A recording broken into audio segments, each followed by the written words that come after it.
Hey, welcome everybody. How are you guys today?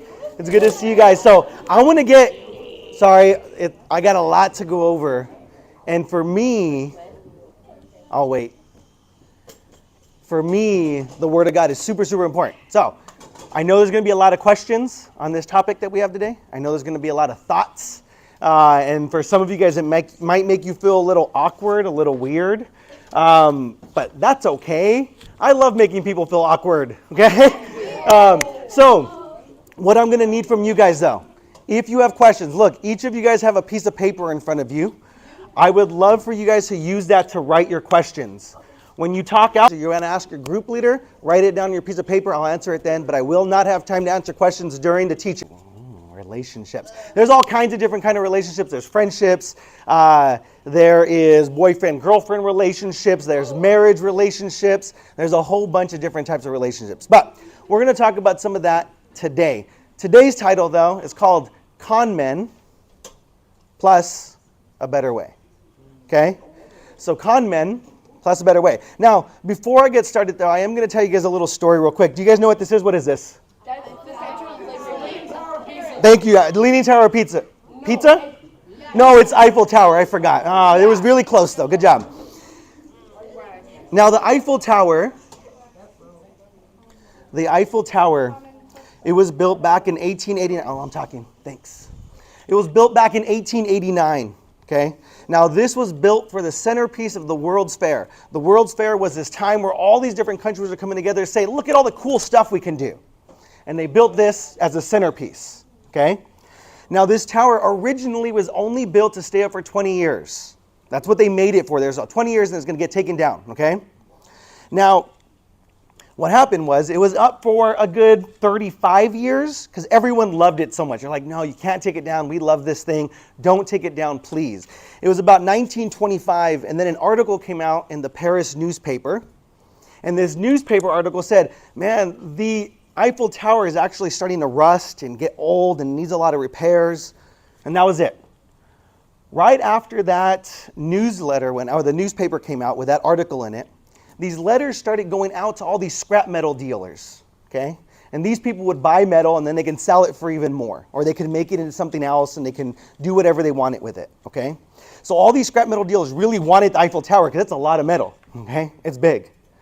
So these letters went out from the government, from this guy Victor, and he was like a deputy director of something or other. He sent all these letters to these people, and he said, hey, we want to sell, but you got to keep it kind of hush-hush, because everyone really loves Eiffel Tower, and we can't let them know that we're going to take this thing down. So all these dealers went on the side, and they started talking to this guy, and back then it was very common for people to bribe people, okay, like under the table, like, hey, here's a little bit of extra money. If you sell it to me, we're good to go. And so all these companies were bribing this guy, Victor, that worked for the government, okay? And they gave him tens of thousands of dollars to buy the Eiffel Tower. So when the deal was supposed to be done, okay, then it came out, this guy doesn't actually work for the government. And actually, this guy's not even French. He was a con man. Now, this con was so good. Look at this, listen to this. This con was so good and the sustainer and the owner of all things, of everything, okay? But there is con men out in this world trying to sell us things that they don't own.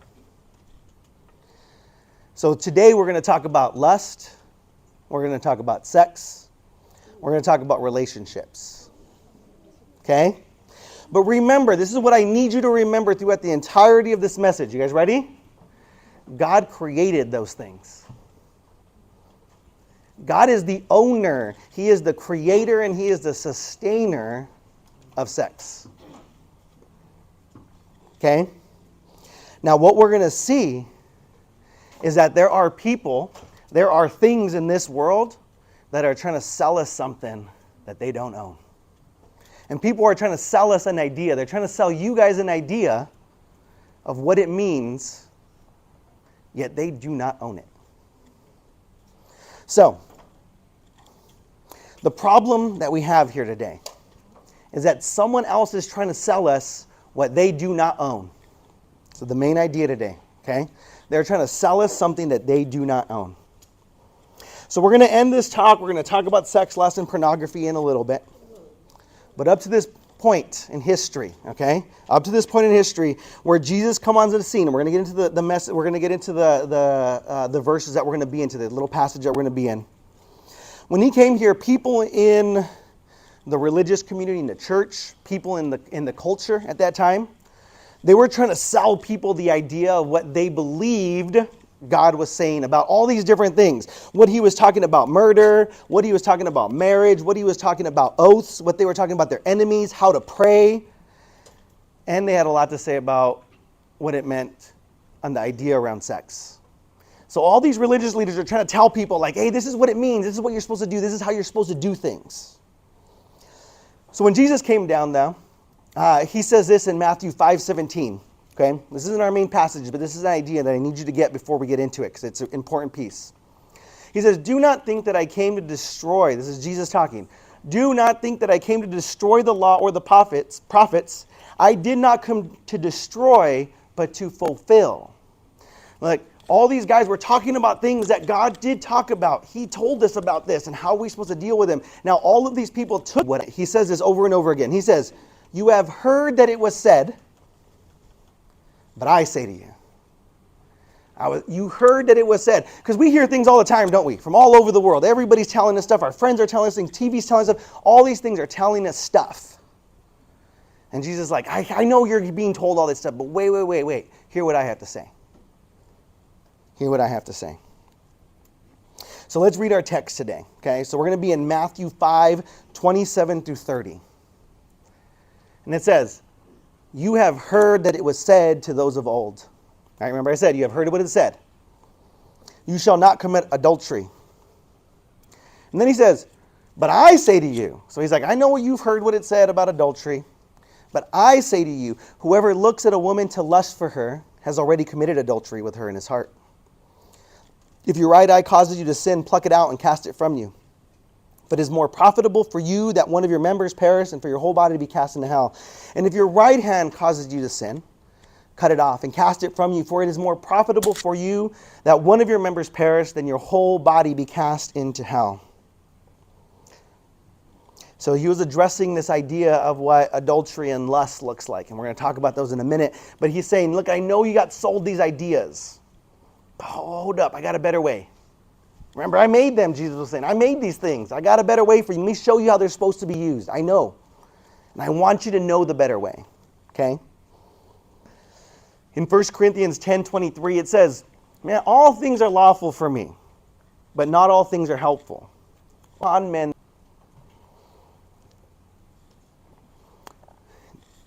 And now why this is important, because Jesus cares just as much about outward actions, okay, the things that we do, as he does about inward motives. Remember, in verse 28 it says, but I say to you that whoever looks at a woman to lust for her has already committed adultery in his heart. Now, when we say lust for, we can lust for a lot of things. Okay? Lust actually just means a passionate, inordinate desire for something. Usually sexual in desire, but it doesn't have to be. You can lust for things. Now, it's an inordinate desire for something. It's like weirdly desiring something. A lot of you guys lust after your phones. I'm just going to say, okay? You have an inordinate desire to have your phone with you. I do too. If my phone's not with me, all of a sudden I'm like, where's my phone at? Like automatically, how fast does it take to know that your phone's not with you? Like automatic, right? You're like, wait, my phone. Wait, I got to get my phone really quick. And you don't even need it. You're like, I need to go get my phone, right? I'm at my house downstairs, and I'm like, my phone's upstairs. I got to go get it real quick. Sorry, guys. Why do I need to go get it? I don't know, but I feel like I need it. There's an inordinate desire for something. Now remember, ladies, I don't want you to commit adultery in your heart, because those things will pull you away from God's better way. And you cannot allow the con men of this world to pull you away from God's better way. Because that's what it does. I want to hold off just for a second right there. Jesus was telling people of the time, right? Look, they're doing obeying about it. It's the same. Now, this is where this gets hard. because all things, it says all things are lawful. Go ahead, you can do them if you want. But not all things edify. It's our decision to say, is my way better than God's way? And if I believe that, it's why do I believe that?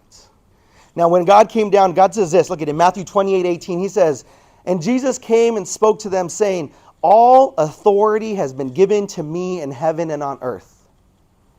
If we believe that, if we believe all authority has been given to Jesus, and he owns and he's created and he sustains everything, if we truly believe that, then when it comes to this idea of what we're lusting for, we're going to give those to God. When we believe this, we're going to know that this idea of relationships, then we're going to do things with integrity.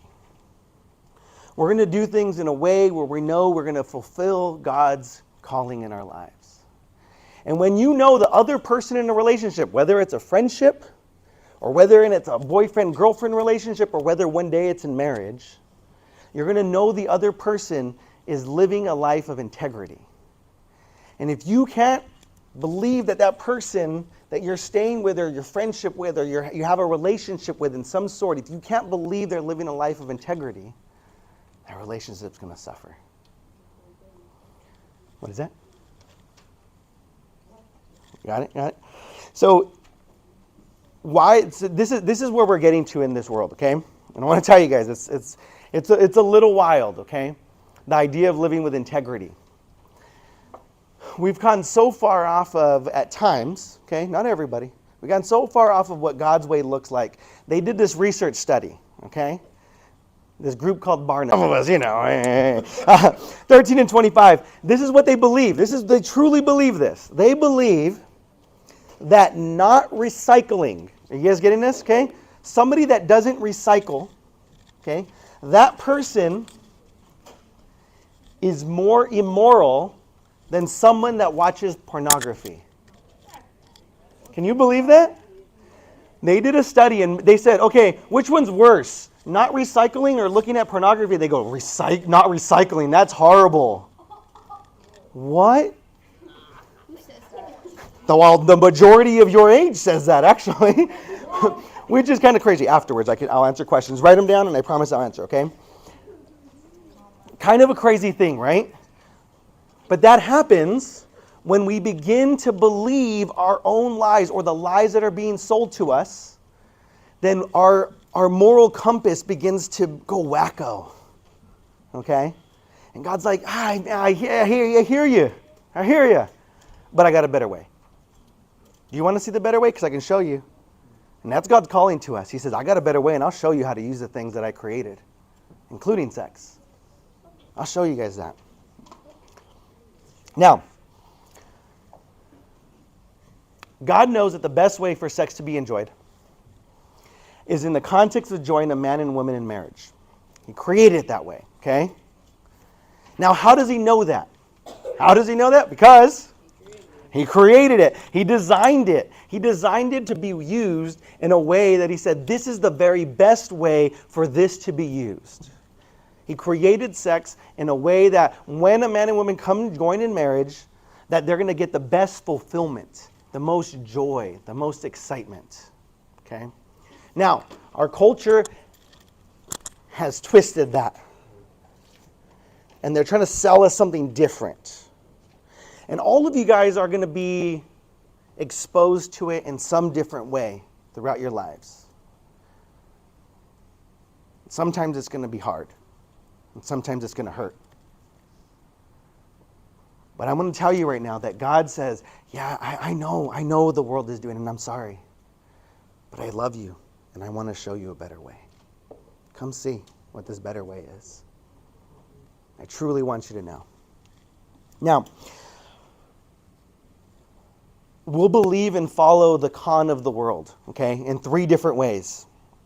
In 1 John 2:16, it says this, for all that is in the world, the lust of the flesh, the lust of the eyes, and the pride of life, got those 3? Is not of the Father, but of the world. He says there's 3 things. There's lust of the flesh, lust of the eyes, and pride of life. And in the verse we read today in Matthew, it talks about all three of them. Look at the first one, the pride of life. I want to start from the bottom and go up because it starts with our own pride. And this is our decision to decide follow ourselves or follow God. The pride of life. He says, well, I know that you guys believe that, but let me tell you what I know. The best in the other. Are you going to follow what you believe or what he knows? Do you get that? Follow what you believe or what he knows. Okay? So that's the pride of life first. And if I say, all right, Lord, I want to follow what you know. Then there's a second lie that happens. And this is the lust of the eye. This is the way that we believe the con. Okay? He says, if your right eye body will be full of light, be there. Pornography, scrolling through Instagram for hours on end. Nobody does Facebook, huh? Facebook on end. Movies. Mute your eye out. This is the hand that does things. This is what they meant back then, okay? This was your hand of action. When something happened, they were like, you use your right hand. Okay?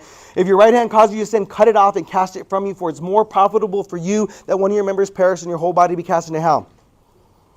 Look, he knows that you're going to be tempted to do things that you're going to decide that are not the best way. He knows you're going to be tempted for that.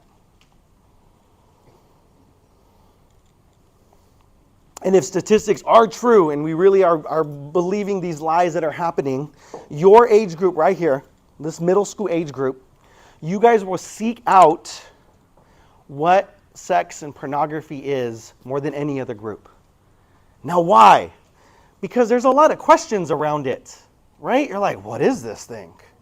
What is happening? Why do I know this? What do I do with this? You have a lot of things that you want to know. And you guys take time, that's like, when you fill your eye with those things, then it becomes that inside of you. But what I want to tell you guys, that scientific studies have shown over and over and over again that things like pornography kill relationships. They kill them. You're not able to love in the way that you can. You're not able to enjoy the way that you can. You're not able to have fun in the ways that God has created for a relationship when you begin to fall for those cons. I want to tell you, you guys don't need a fake, false version of what God has created. And that's what those things are. They're fake, false versions of something that God has created an even better way for. He says, if you wait, if you get into a relationship that is God-centered, God-created, and you do it in a way, I'm so sorry, excuse you. You said God, is that a sneeze? I don't know what that is. God bless you. Was it a sneeze or a cough? Cough you. God cough you. Is that what you say? I don't know. When you fall for those things, though, then you're not ever able to enjoy it in God's best way. Now, there's times that we've already done things. Things have already happened and there's already hurt that's there. God says, yeah, come to me. I have a better way still. It's okay. Come to me. I love you so much. I care for you so much. As my son and daughter, I want to live in that best way with you. So come. So now that we know the problem, right? There are two ways that we can deal with lust. There's two ways that we can deal with this lust that happens, okay, to all of us, okay? First thing is, you can just give into it. That's the way to do it, right? That's not the best way to do it, but that's a way that you can do. You can give it to temptation. Now look at, the Bible actually gives examples of this, okay? King David, he was on his roof, he was looking down and he saw a lady, her name was? Bathsheba. When he saw her, she was naked, taking a bath, and he started looking, okay? He was attracted to her. Then he kept looking because he began to become obsessed with her. So much so that it led to him taking action. Now, he took her, committed adultery with her, okay? Now from that though, okay, he fulfilled his thoughts. He was like, I just need to do this. I'm going to go my own way. And this was a guy after God's own heart. Like, he knew and loved God. And yet, he allowed the lust of his eyes to lead to the lust of his flesh because of the pride of his life to say that I can do my own way. And then when he took her, it led to more lies. It led to hurt. It led to pain. And then ultimately, it led to death. Whew.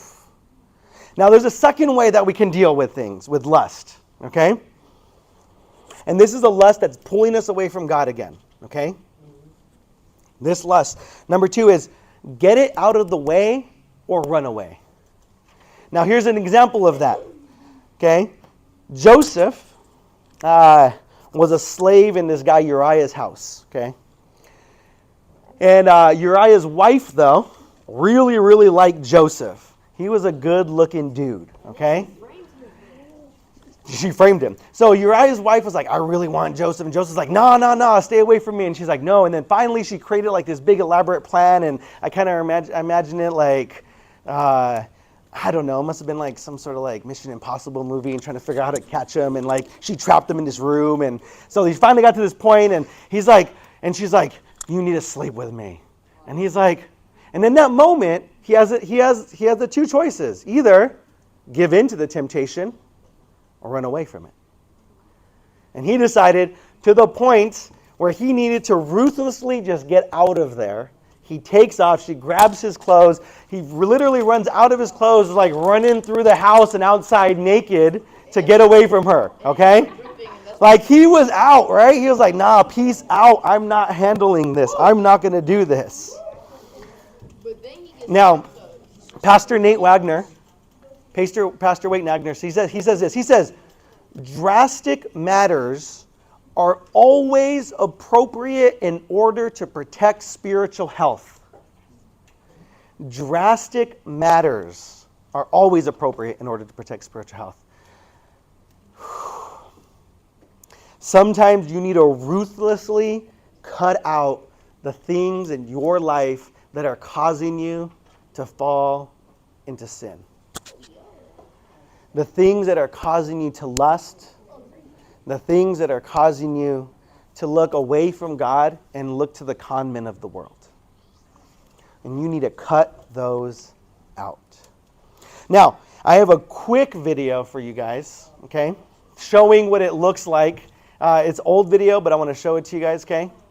Ready? Okay. Now, hold on, listen. Okay.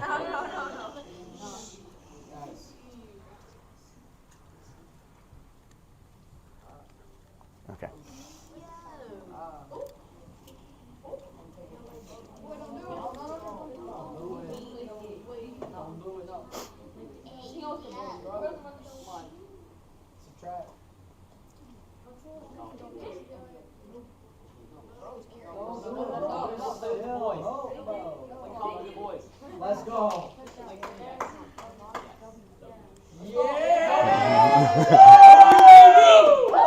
Oh shit. Wait. No.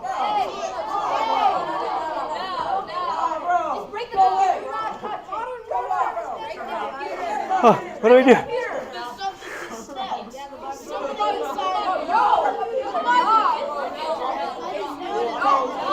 Stay away.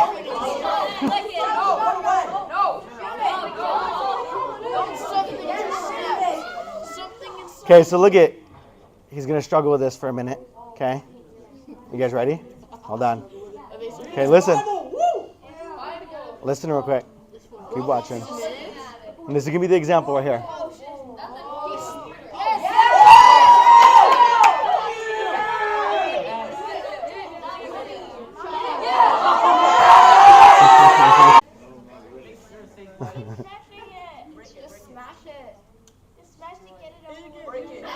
Finish the job.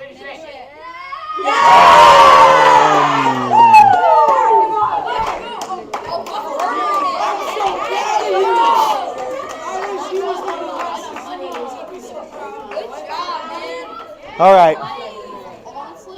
So, this idea of ruthlessly cutting things out of your life. Sometimes it takes you needing to do. Now, before you go home and smash your computer, ask your parents first. Maybe they'll hide it from you or something for a little bit. But look it. Sometimes there's this idea that you need to poke your eye out. Okay? Hold on, guys. Come back. We're almost done. I promise. Sometimes you need to poke your eye out. Sometimes you need to cut your hand off. Sometimes you need to smash your computer. Whatever it is. Okay? It's hard. to get rid of things. Sometimes it takes points where you're like, you know what, I need to get my phone taken away for a little bit. Because it's causing me to do things that I don't want to. But you have to do whatever it takes to get you and your heart back to looking toward the Lord and not to what you're doing. And it's hard. You see the struggle. You guys were so into it because you know that struggle inside. Or it might not be outwardly like that, but you know inside sometimes you're like, Now what I want you to take away today. Hold on. Now what I want you to take away today, that there's always going to be temptation, there's always going to be con men in the world. Sometimes it's actual people, other times it's culture, and sometimes it's Satan. Yet Jesus is saying to you, I know what you've heard. I know it. But I say to you, he wants to talk to you. He wants to give you truth. He wants to show you a better and more perfect way. He loves you so much that he does not desire you to get conned by the world. He wants you to enjoy the world in the way that he created it. That's what we're running from. Now, a way to ruthlessly get rid of things. Okay? Know what you struggle with, what you're being conned by. Okay? Let others know, and Jesus know, and then ruthlessly get rid of it, and then enjoy God's best. Those are ways that we're going through. And in relationships, there's going to be times in relationships where things are, they're hard, you know what to do. Man, bring them out into open and let people know, and then deal with them. And then ruthlessly get rid of them if they're pulling you away from the Lord. Now, if you haven't given your life to Jesus, if you haven't decided that he is the creator of all things, that he has all authority of all things, I just want to tell you guys that know that he's calling you. And he is calling you to a better way. He's calling you away from the lust and the pornography and pride and lies and pain and hurt. And he's calling you into his family. And he truly wants to show you a better way. So let me pray for you guys. I'm going to give you guys a few questions that you guys are going to discuss in your groups right now. But know that that's what he wants from you. So Lord, thank you so much. Thank you for this time that we got to just be able to speak about your word, Lord. And in these places in our life where we want to build better relationships, we want to build relationships that are built upon you, Lord, let us continuously see the better way. Let us see the way that you want for us in the friendships that are around us, in our relationships at home, in our relationships with other people, and in the future, Lord, relationships that we have with those that we're dating or that we're going to get married to, that those relationships are going to be honoring to you. And so, Lord, I pray over each one of these students here today, Lord, that they truly know that you are calling them to a better way. Lord, I pray they do not get conned. And when they see those con men, they ruthlessly run away or get away from what they're trying to sell them. Lord, we love you. We thank you. And in Jesus' name, amen. All right. So there's